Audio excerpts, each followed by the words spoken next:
almost done sewing up the back of this heel. I left a little of the top open, kind of doing a plain style moccasin, so I wanted to leave that little bit open. I started about a 1/4 inch down from the top. I sewed through this difficult keychain ring piece that we have in there, and now I just have a few stitches left, but I just wanted to show you guys how I'm doing this. So I have one thread that has 2 needles on it. So same piece of thread, 2 needles, 1 on each side. I started obviously up here at the top. I put it through 1 hole, made sure that the strings were even, and then I started this stitch going down to the 2nd hole. So what I'm doing is I'm doing 1 needle one way, another needle the other way. So I put the needle through. I'm leaving a little loop there at the end. I'm going through with the needle on the other side. I'm going through that same hole, and you want to make sure you really have that lined up. You want to make sure you're not catching this other thread. So sometimes I kind of pull that down so that I can make sure I'm not piercing that thread when I go through. I'll even sometimes take a look in the middle to make sure I'm lining up those holes properly. And you can see I'm not really lined up, not coming through that hole. So I'm gonna readjust a little bit, kind of poke around, and there. Now I know I have it lined up.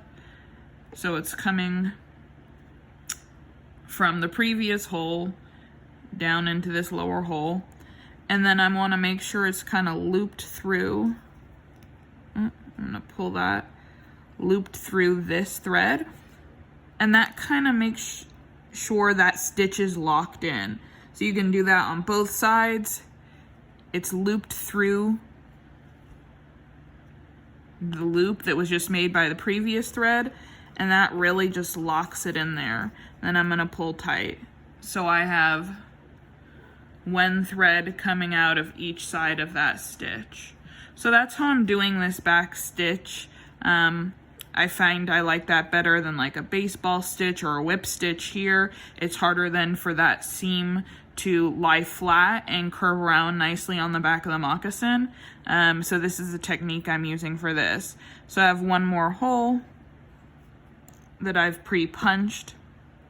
And to pre-punch the holes, all I did is I measured, since this is a really, small moccasin, I measured 1/8 of an inch in from the edge seam.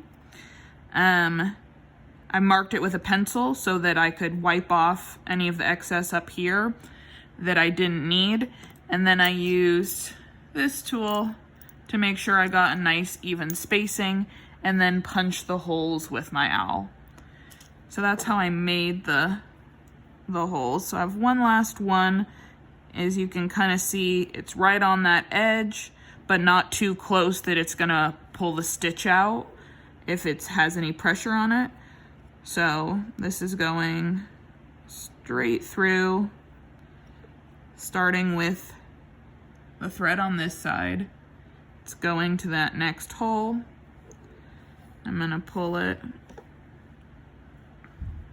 leaving this little loop at the end.